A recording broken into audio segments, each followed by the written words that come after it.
Tagar kabur aja dulu trending di media sosial. Melalui tagar itu warganet mengajak warga Indonesia lainnya untuk pindah atau tinggal di luar negeri. Mengapa muncul fenomena ini dan bagaimana pemerintah merespon tagar kabur aja dulu? Kita akan bahas bersama Wakil Menteri Tenaga Kerja, sudah ada Immanuel Ebenezer dan juga Ainun Najib, salah satu warga negara Indonesia yang kini tinggal di Singapura. Halo, selamat malam Bang Noel, Mas Ainun, terima kasih sudah bergabung bersama kami di Sapa Indonesia Malam. Terima kasih, Assalamualaikum. Waalaikumsalam.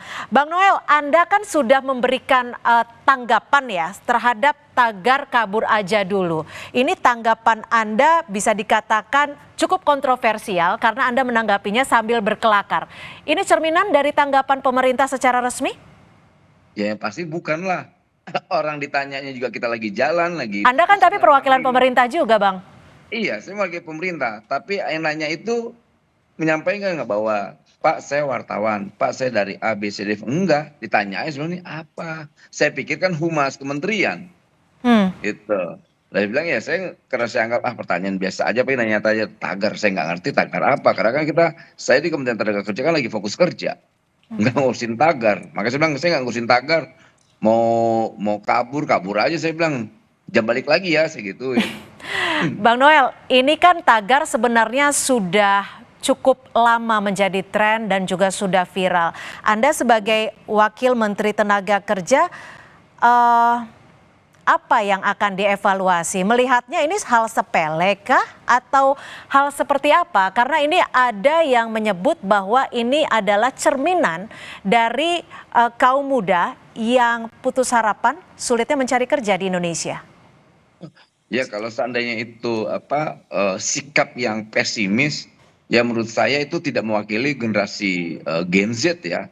Generasi anak muda, karena gini, kalau mau lihat sejarah Republik ini, Republik tidak ada lahirnya dengan semangat kaum muda. Kok kenapa tiba-tiba ada generasi yang ingin pergi aja dulu dan sebagainya, nggak malu dengan rakyat di Gaza yang wilayahnya udah dibom, dibantai, diapain, diledakin, mereka tetap semangat untuk mati di tanah Tapi maaf Bang Noel, saya potong, ini kan bukan apple to apple ya kalau kita membandingkan ya, antara Indonesia dan Gaza. Tapi gini dong, masa dia meninggalkan bangsa gini, orang mau kerja atau hidup di luar negeri tidak ada yang larang.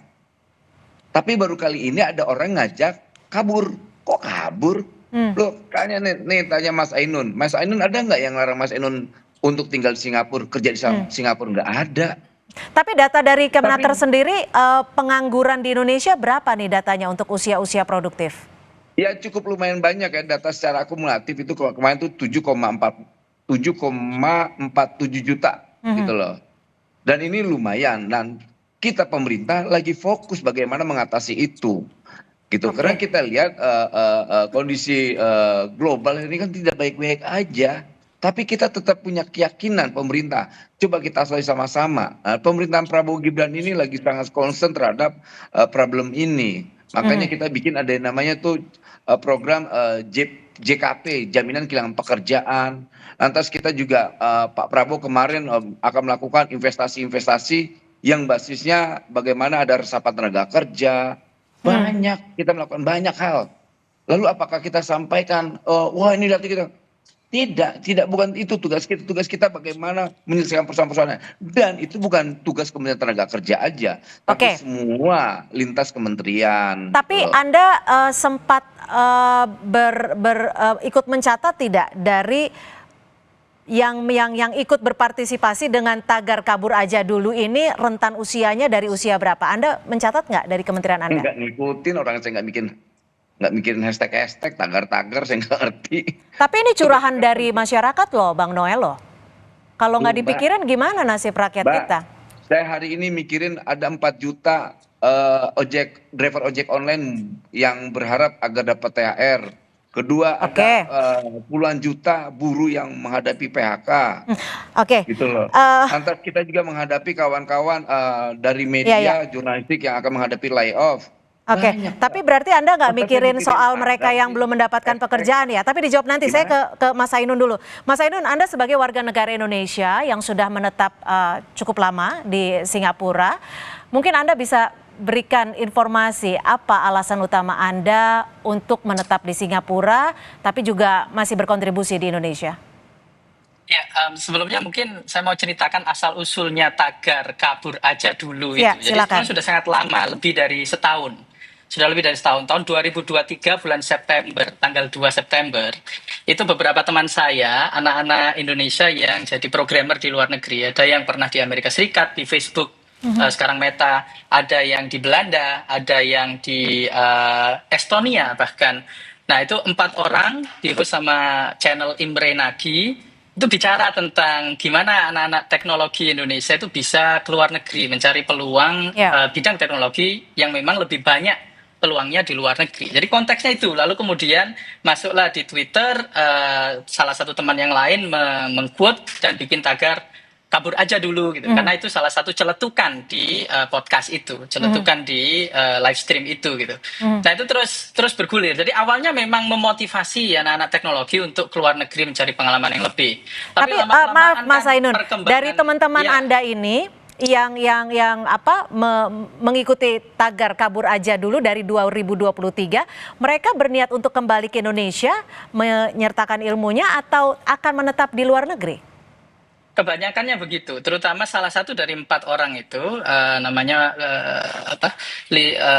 Wastuwargo, Mas Gogo kita manggilnya. Mas Gogo itu sudah bikin program anak Indo ke Silicon Valley sudah sejak lama, tapi dengan motivasi bahwa kamu nanti balik. Dia sendiri juga sudah balik sekarang. Dia sendiri sudah balik di Indonesia dan membangun landscape teknologi di Indonesia. Itu adalah yang tentunya diharapkan supaya. Tapi dari informasi yang Anda dapatkan, cukup dihargaikah tenaga terampilnya ketika kembali di Indonesia? Itu tergantung ke pengalaman masing-masing tentunya ya. Tapi memang secara umum saat ini peluang itu masih lebih besar, masih lebih menggiurkan di luar negeri, terutama di bidang teknologi. Nah sekarang kalau kita lihat perkembangan tagar ini kan sudah kemana-mana dan bahkan keluar dari Twitter, di TikTok dan di sosial media yang lain itu malah lebih liar lagi dan mulai masuklah kabur aja dulu itu tidak hanya di bidang teknologi tapi juga di blue collar job gitu kan. Pekerjaan misalnya di Jepang, di Korea yang sifatnya blue collar gitu. Nah itu juga sudah mulai masuk dan ya jadi tidak seseru dulu lagi yang memotivasi anak Indonesia untuk belajar teknologi ke luar negeri. Mas Ainun, tapi apa sih sebenarnya dasar ataupun faktor-faktor yang menjadi dasar dari teman-teman ini untuk kabur aja dulu ke luar negeri? Apakah dari penghasilan, kesejahteraan, atau lingkungan Indonesia yang dinilai seperti apa? Ya, kebanyakannya tentu ingin belajar. Itu nomor satu, ingin belajar karena terutama bidang teknologi, tapi mungkin juga di luar teknologi juga sama. Hal-hal yang mungkin di Indonesia tidak bisa didapatkan, peluang-peluang karir atau peluang ilmu gitu. Jadi nomor satu belajar. Nomor dua itu betul penghasilan. Tapi ini tidak berlaku untuk semua. Ada teman yang malah gajinya lebih rendah di luar negeri, tapi memutuskan untuk tetap keluar negeri karena mencari pengalaman dan mungkin dalam konteksnya dia memang kabur beneran gitu. Jadi dia ngerasa mungkin lebih baik saya di luar negeri dulu lah gitu. Melihat kondisi Indonesia saat ini gitu. Memang ada yang seperti itu juga. Bahkan ketika penghasilannya tidak lebih menggiurkan atau kurang dari yang didapatkan di Indonesia. Ini perlu diingat juga buat teman-teman yang mau kabur aja dulu, harus dilihat ya pajak di negara tujuan gitu. Apalagi kalau negara tujuannya Eropa, Amerika, itu pajaknya jauh lebih tinggi. Nah, seringkali itu setelah dikurangi pajak itu malah jadi lebih rendah ketimbang yang didapatkan di Indonesia.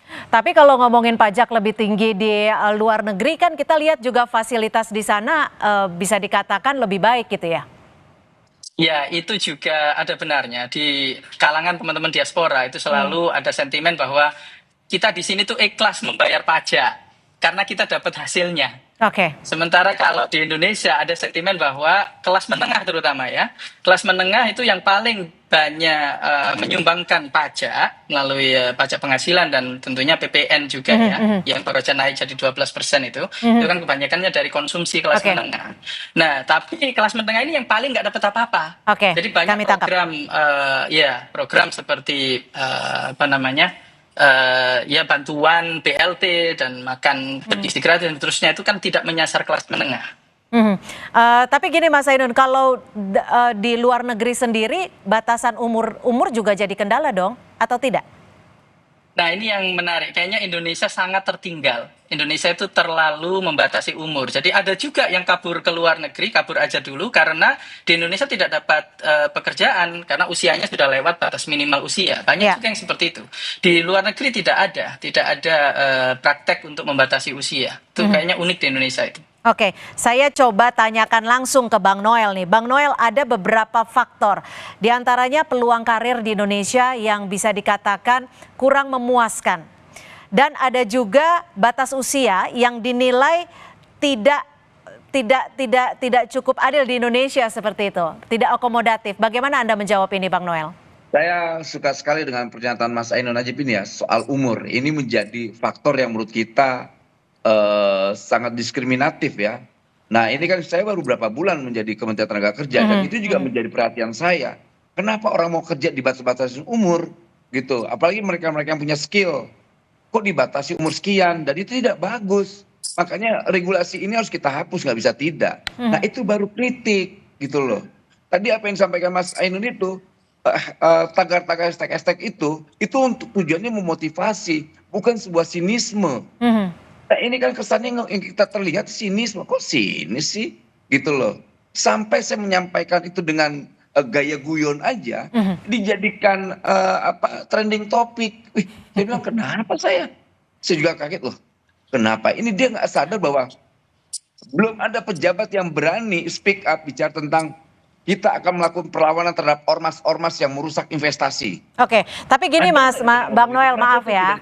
Diramaikan. Bang Noel gini. Kita ngelawan para calo-calo preman-preman. Oke, Bang Noel gini, karena kita lihat saat ini di masyarakat itu ada kekhawatiran. Kekhawatirannya cukup besar, sulitnya mencari kerja. Ketika mendapat kerja tidak sesuai dengan yang diharapkan.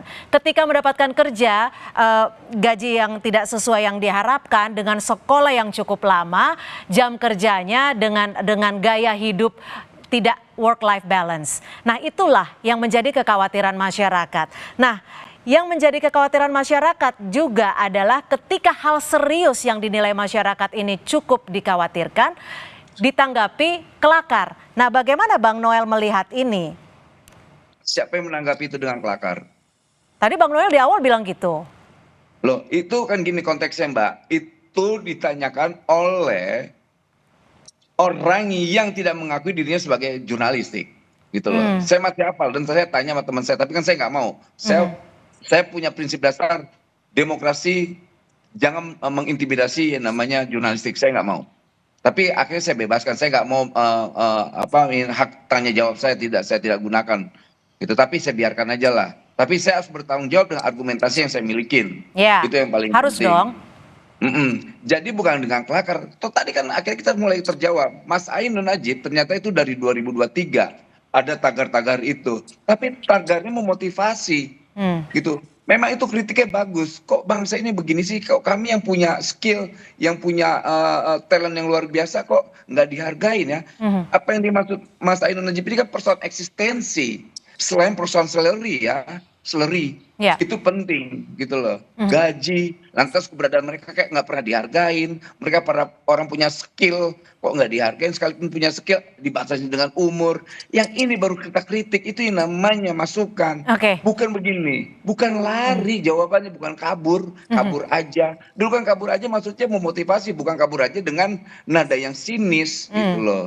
Oke, sebelum kita lanjutkan dialog, ini kita ada pernyataan di mana saat masa kampanye Pilpres lalu, Prabowo Subianto dan Gibran sempat menjanjikan pembukaan belasan juta lapangan kerja baru.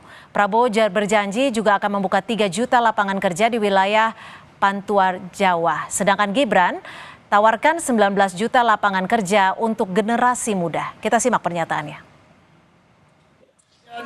Akan dibangun di Pantura 13 kota baru, di mana akan menciptakan lapangan kerja 3 juta orang bekerja. Agenda hilirisasi, pemerataan pembangunan, transisi menuju energi hijau, ekonomi kreatif, UMKM bisa kita kawal. Insya Allah akan terbuka 19 juta lapangan pekerjaan untuk generasi muda dan kaum perempuan. 5 juta diantaranya adalah green jobs. Green jobs ini adalah peluang kerja di bidang kelestarian lingkungan. Bang Noel, bagaimana menanggapi ini? Ini sekedar angkakah atau bagaimana untuk merealisasikannya, Bang Noel? Dan itu sedang dilakukan oleh Pak Prabowo. Makanya semua anggaran-anggaran yang basisnya anggaran itu akan diinvestasikan agar apa? Ada yang namanya resapan tenaga kerja. Tidak lagi kita punya duit malah ikut berbisnis di luar negeri. Ada duit malah dipendam di bank biar berbunga. Sekarang nggak ada. Semua duit-duit itu harus diinvestasikan yang basisnya ada resapan tenaga kerja. Ingat, Pak Prabowo Gibran ini bukan pemilik tongkat Nabi Musa, tidak.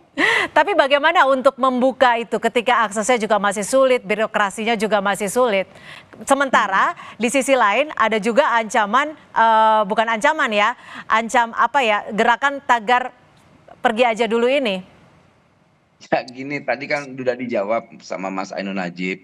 Tagar ini awalnya memotivasi kawan-kawan yang punya skill, punya keilmuan yang bagus-bagus ini untuk mencari nafkah di luar negeri, mencari ilmu juga, mencari pengalaman juga. Lantas negara tidak diam, negara memfasilitasi itu, gitu loh. Oke, jadi akan sesegera mungkin untuk membuka lapangan kerja ya? Sehingga tenaga-tenaga yang profesional, yang juga memiliki kemampuan tinggi tidak dimanfaatkan oleh negara lain. Nah itulah tadi yang dimaksud, jangan sampai orang-orang kita yang hebat-hebat ini malah stay di negara lain. Mas Ainun sendiri bilang, di sana pajak besar loh, belum tentu kehidupan kulturnya sama dengan kita. Gitu. Makanya kita berharap nih di pemerintahan Prabowo itu dikritik lah, kasih masukan. Jangan bertarung tapi kabur. Kalau mau bertarung sini benahin sama-sama mana. Oke. Gitu. Mas Ainun. Kita tidak di pemerintahan Prabowo Gibran ini, pemerintahan yang tidak tutup dengan masukan-masukan apapun. Kita tidak alergi dengan kritikan-kritikan apapun. Oke. Jadi akan dengan mudah untuk menerima masukan ya. Menyampaikan tadi nih. Maaf Mbak. Mas Ainun menyampaikan. Itu apa tuh batasan-batasan umur soal tenaga kerja? Dan itu kan tidak bagus sistem itu. Ayo kita benahin. Gitu. Oke, Mas Ainun, kalau boleh cerita sejak tahun berapa bekerja dan menetap di Singapura? Ya, sebelumnya saya mau menyambut undangannya Bang Noel untuk memberikan masukan dan kritikan. Jadi yang terbaru ini kritikannya adalah pemotongan anggaran itu kok sampai mepet ke hal-hal yang esensial, dan salah satunya mengancam kenaikan UKT untuk mahasiswa. Ini problem besar. Kenapa? Karena saat ini partisipasi, realitas sekarang pun belum dipotong nih anggaran, partisipasi anak usia kuliah itu cuma 30% yang beneran kuliah. Jadi kurang dari sepertiga talenta kita itu berkuliah bahkan. Nah, yang sudah kuliah pun punya ijazah S1, D1, D2, D3 dan sebagainya, itu masih belum terserap lapangan kerja formal. Jadi yang paling perlu dibenahi di Indonesia itu sebetulnya lapangan kerja formal untuk yang berpendidikan tinggi. Ya. Kalau pertanyaannya Mbak tadi, saya sudah berapa lama? Saya sudah lebih dari separuh usia saya sudah 21 tahun lebih di Singapura, termasuk 21 tahun. Masa kuliah saya. Saya kuliah di sini dulu. Ada terfikir untuk kembali ke Indonesia? Keinginan pasti ada, karena ya seperti lagu ya, itu tempat kembali di hari tua gitu kan. Namun realitanya saat ini saya sebagai ayah, sebagai kepala rumah tangga harus memprioritaskan kualitas pendidikan untuk anak-anak.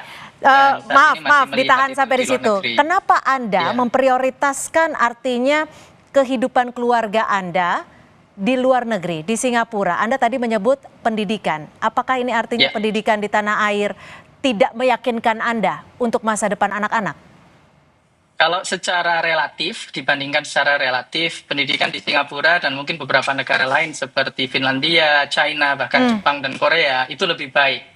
Lebih baik daripada Indonesia secara relatif, secara rata-rata. Kalau kita, pertanyaannya Mbak tadi kan, apakah di Indonesia tidak memberikan masa depan? Oh, tentu saja, tapi itu aksesnya tidak setara. Jadi hanya yang privilege saja di Indonesia yang bisa menikmati kualitas pendidikan. Saya pernah ngitung Mbak, believe it or not ya, untuk mendapatkan kualitas pendidikan yang sama, nih, di Indonesia itu lebih mahal loh daripada di Singapura. Beneran, di Indonesia lebih mahal daripada di Singapura.